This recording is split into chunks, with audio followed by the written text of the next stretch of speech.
Everyone flies to Jordan for Petra, but 99% of tourists are making a huge mistake, missing some real treasures hiding in plain sight. From ancient ruins to local gems, we're about to show you what most visitors travel right past without even knowing. Whether you're squeezing in a whirlwind weekend escape or planning to soak up every moment over a longer trip, Jordan is packed with unforgettable experiences for every kind of traveller. From ancient ruins to vibrant local life, this country has something for you, no matter your schedule, career or travel style. We'll show you exactly how to make the most of your time here, so you can turn ordinary days off into extraordinary memories, all without putting your life on hold.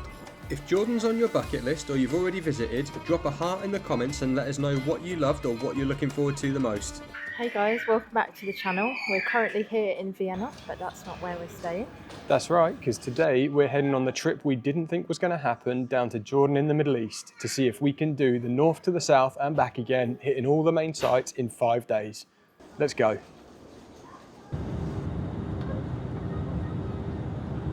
So we have made it to Amman. And needless to say, if you're going to come, definitely get the Jordan pass before you come here, because coming through passport control, we breeze through with its own separate lane. If you haven't done that, you're going to wait and queue with everyone else waiting to sort their visa out. So definitely check that out before you come. So walking through baggage claim, it seems pretty quiet. I'm guessing a lot of people tend to use hand luggage only like we have. Time to go find Iyad. After meeting with Iyad, we're now heading on the 40-minute journey into downtown Amman. We chose to stay at the Grand Hyatt in Amman, which provides a touch of luxury at a great price. We have made it to Jordan and we are now in the capital, Amman, having met with our driver Iyad, who has immediately given us a recommendation to not stop and relax after just getting here after a best part of 12-hour travelling, but to get straight up to the top of the Citadel in Amman for sunset, because we've got a very busy, packed 5 days, and if we don't do it now, we're going to miss it. And to be fair, it looks pretty spectacular. So yeah, this is quite an unexpected gem here. I weren't expecting Amman to be quite so amazing, really. But it just keeps going, doesn't it? Everywhere you look, it's just a sprawling, vast city. At least coming in here now, we're going to know where we're coming when we come to explore it properly tomorrow. Perched on one of Amman's 7 hills, the Citadel is the best place to catch the sunset, and a great recommendation from Iyad.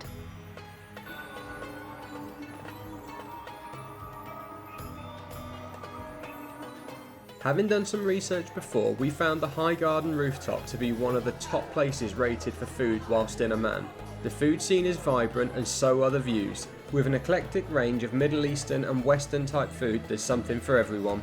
We tried a variety of different food and drinks here and we'd highly recommend it, although it is one of the pricier venues. Okay then guys, so we are back at the hotel, ready to get cleaned up and get our heads down, having spent the afternoon going up to the Citadel to catch the sunset with our driver Iyad, and then going out for a really nice dinner with him as well, just to sort of catch up, get to know him a little bit more ahead of the next 5 days. Yeah, needless to say, we're a bit tired. It's been a long day, 3 AM alarm. We had to do the broken flight via Vienna thanks to our previous airline, which I guess we'll refer to as Fizz Air cancelling the direct flights. But nonetheless, we're here. Early start tomorrow, and we're going to crack on with a tour of Amman before heading down south to Petra.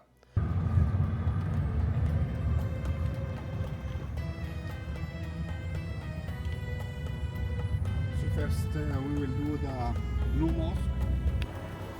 If you have time, the King Abdullah I Mosque is worth a stop. The striking blue dome makes it one of the most beautiful mosques in Amman, and visitors are welcome. So our first stop of the day is here at the famous Blue Mosque in Amman. For a couple of dinar each, I think it was 2 dinar each. 2 dinar each. You can come, have a look, and explore. We're here first thing in the morning, so it's, as you can see, it's particularly quite quiet. but it is absolutely stunning. And one of the most iconic buildings here in Amman. A little note though, for the women out there, you will be required to fully cover up. And as Nikki's already reminded me once, it's a bit warm. So definitely keep to the shade, and hopefully it'll be that little bit easier. One thing to bear in mind though when visiting the mosque, most like any other religious site, just be sure to take your shoes off before heading in on any carpeted area. It's just a sign of respect.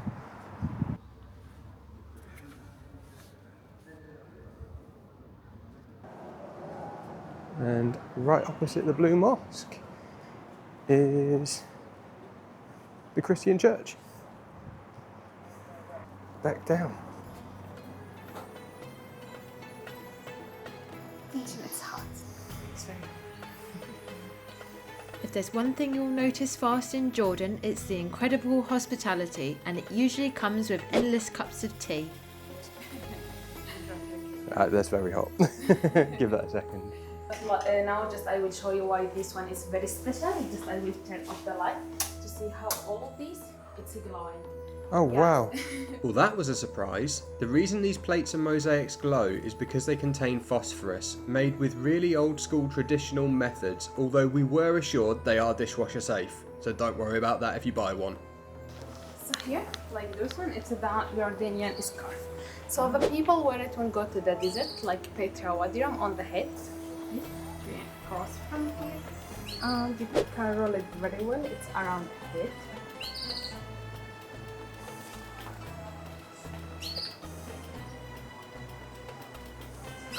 This one, you can keep it like this one, or you can take it for the opposite side, like this.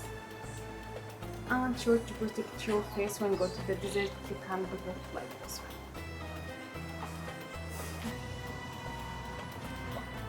This is yours. Ah, thank you. And this is Wow. sending it. That has to be the coolest way to do a drive-through. Coffee is strong. Iyad was not lying. It is like rocket fuel, but I don't mind that. But it's as with like the Middle Eastern area, and similar to what we had in Morocco, it's got spices in it. I think we had turmeric in it down in Morocco, but here they've got more cardamom. So yeah, very different, still very hot. And this temperature I don't think is going to cool down very quickly. So yeah, but on the plus side, you know, you got an amazing view to drink with it. So I can't really complain at that.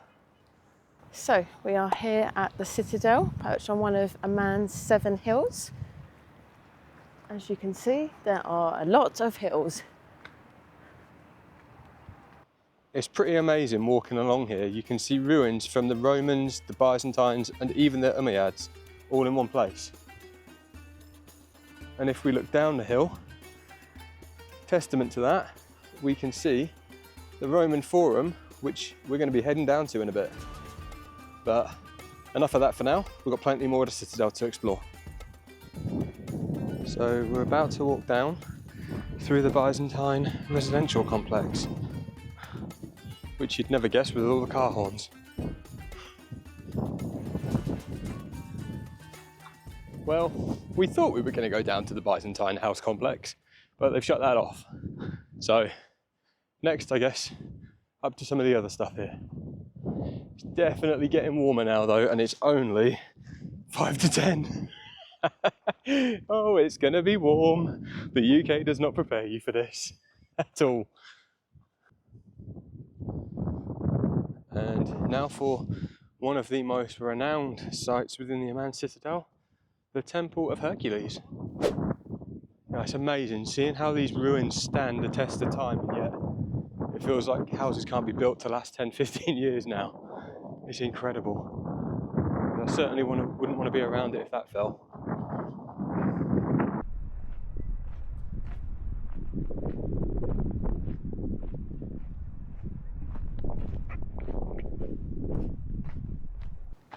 You were easy to find with that big massive bowl.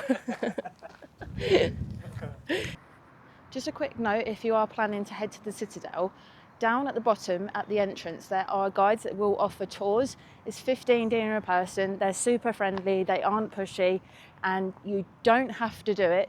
You can just walk around at your own free will if you want to, but it is a big site, so it might be worth having a guide. So as I was saying, it is very big, as you can see on the map, but it's super well signposted, and there are signs in English also. Temple of Hercules, the museum, etc, etc. Ah, a dead end. Whoops! I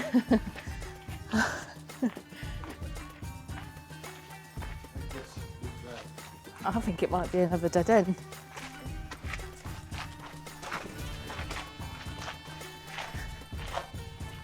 It's like a maze.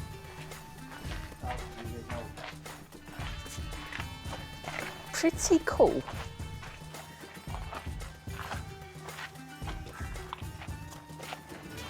I kind of feel like you're in Rome, Athens. It feels very similar to Athens, doesn't it? Yeah, Sort of lost in time. yeah. On the top of the hill overlooking the city. Incredible. Maybe we do need a guide. We've been stuck in this maze for a few minutes now. Ah, here's the exit.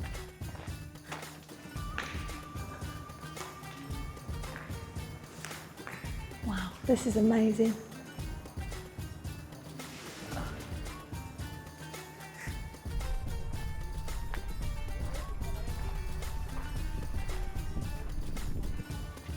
Can get some really good views of the city from up here.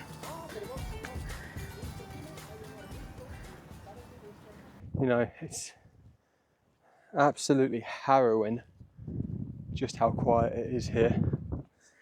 The effects of the situation in Gaza and the atrocities there are really hampering tourism here in Jordan.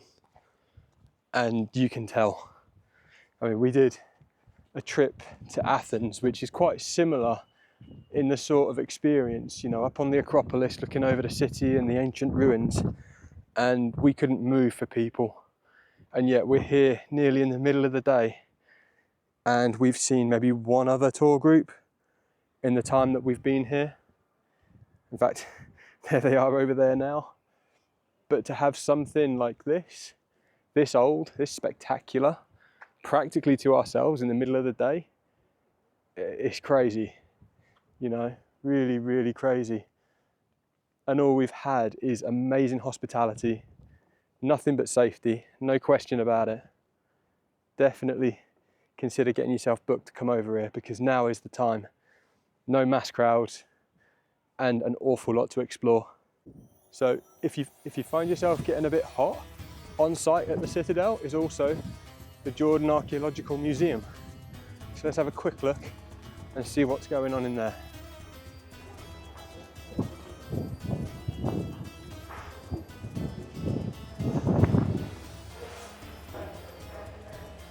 Oh wow. All of the different artifacts are sorted by age up to 10,000 years ago. Wait, no, 40,000 years ago.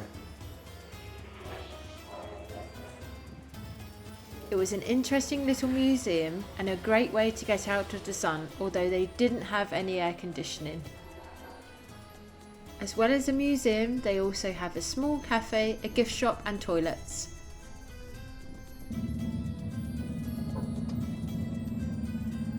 So we're now heading round to the Roman theatre. Iyad has just shown us the way round. The man himself.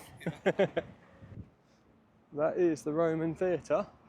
But first, we've got to go grab our tickets. And again, this is why we said the Jordan Pass is the way forward, because instead of spending 55 on our visa and then having to pay extra for everything else, most of these big sites in Amman and some of the other areas that we're going to be venturing to are all included. So just got to go grab the tickets and then off we go.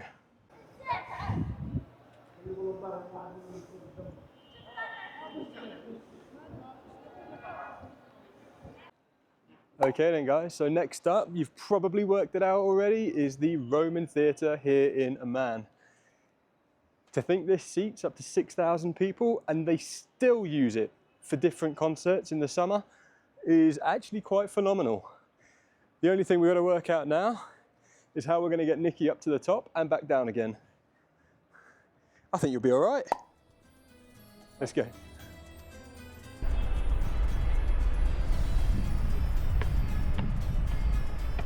This is where the stairmaster comes in handy.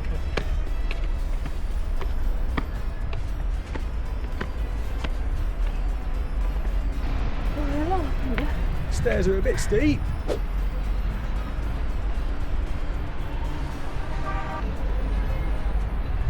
Nikki doing pull-ups.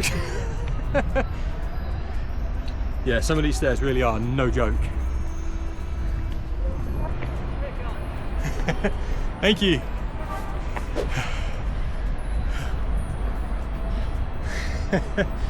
Right, we're halfway up, or just over halfway up.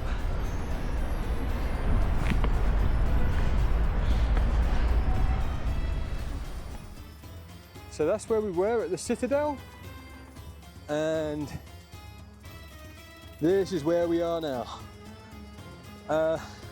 Yeah, it has to be said, that's quite steep. So Nikki is not looking forward to the walk back down, because it is in fact more of a climb than it is a walk, which, to be fair, he did warn us about. It is amazing to think that this was built in the 2nd century, and even then, when they carved it into the hillside, they knew to face it north. Flies. So that they knew that the sun wouldn't be in the eyes of the audience when there were performances. And it was built to such a scale that the acoustics can be heard all the way back here at the top, from right down at the stage at the bottom, which feels like quite a way away. We are a third of the way down. The steps aren't the best, they're quite steep and some of them quite uneven, but as you look down, the actual seats are much wider and easier to negotiate. Just slow and steady, that's the best way. You wouldn't want to rush to get down that. Bear in mind, when you visit the theatre, there is also a museum just in this side door to the left of the stage. So be sure to check that out. And another great way away from the direct sun for a few minutes.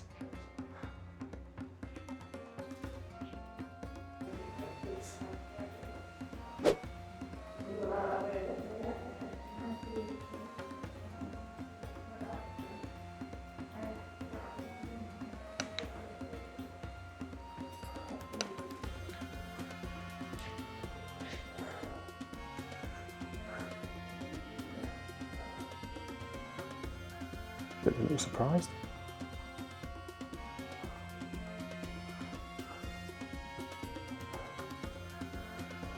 And if you don't like the idea of heights in the big one, right next to it to the left, there's a little theatre, which, yeah, looks a lot easier to manage. An awful lot easier to manage. You know, it does still look a bit higher, but thankfully, not too bad at all.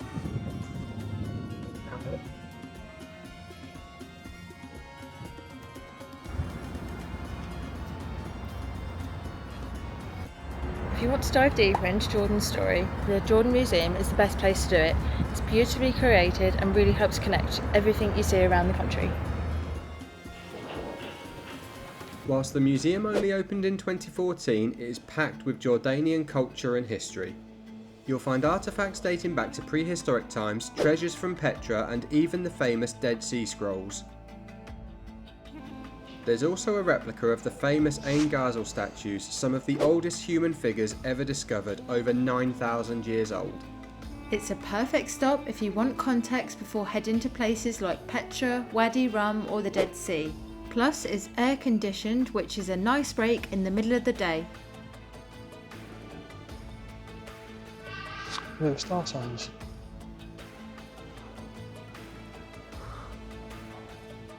Cancer's lost his head. So one thing you can do here at the Jordan Museum is in fact get your name translated into a variety of different historical languages. We tried Tom, and as we can see, it has come up in Greek, Arabic, Nabatean and Aramaic. And you can even hit print. And here it comes.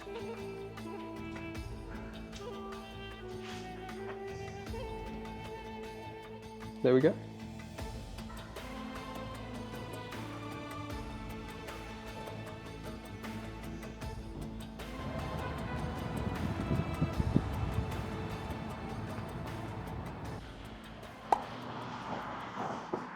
So Iyad has just dropped us off. He's gone for his, I think, second prayer of the day. And we are just having a little walk along Rainbow Street, which is typically the more touristy area. There's plenty more restaurants, plenty more souvenir shops, things like that. But definitely feels a little bit more hectic than some of the other areas we've been already.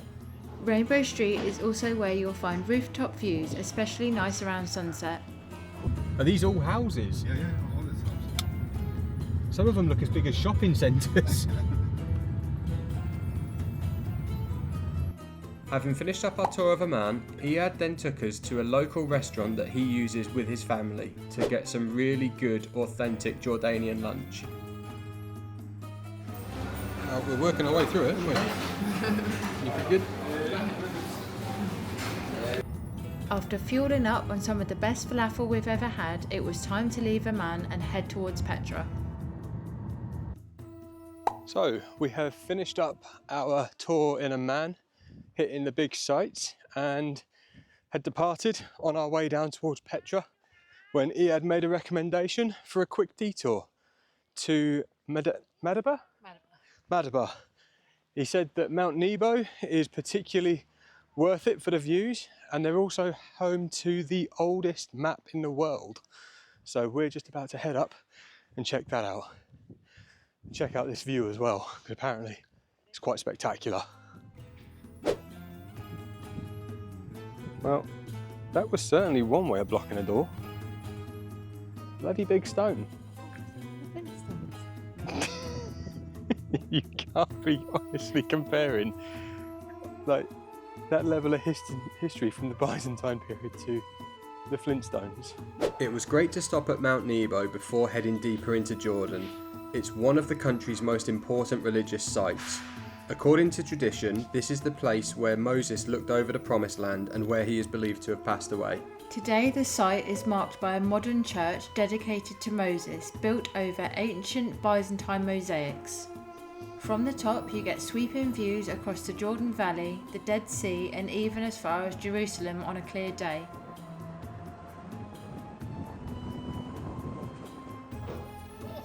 So we're just in downtown Madaba, heading over to what I believe is a Greek Orthodox church, because they have something rather special. Madaba is known as the City of Mosaics. Its most famous site is St. George's Orthodox Church. Here you'll find the Madaba map, a 6th century mosaic of the Holy Land, and the oldest surviving map of Jerusalem and biblical sites in existence. Made from over 2 million pieces of stone and glass, it's an incredible piece of history that connects Jordan directly to the ancient world, and it's still remarkably well preserved. Well, that was incredible. Thousands of years old. I feel like I'm saying the word incredible a lot here. Just amazing. Right, now for Petra. But before that, Iyad had one more hidden gem to show us, a spot you won't find on any tourist map, known only to locals and perfect for sunset.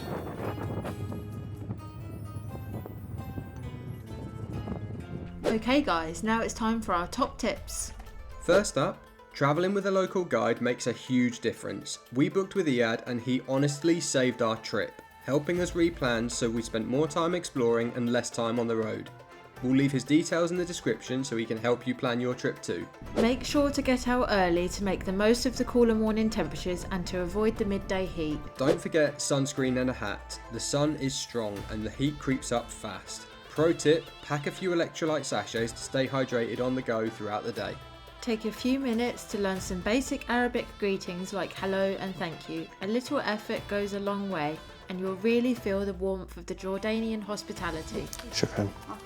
And that's a wrap on Amman's hidden treasures. Proof that you don't have to quit your job or put your life on pause just to experience something extraordinary. Whether you're squeezing in a quick city break or stretching your annual leave, Amman shows just how much adventure you can pack into your travels. But hey, we know what you're thinking. What about Petra? Well, get ready because in our next video, we're taking you beyond the postcards and into the heart of Jordan's most iconic wonder. We've uncovered some Petra secrets even most guidebooks skip. If you love discovering a different side of Jordan, hit that like button, subscribe and ring the bell so you don't miss our Petra adventure. And let us know in the comments, are you Team Amman or Team Petra? We love hearing your stories and tips.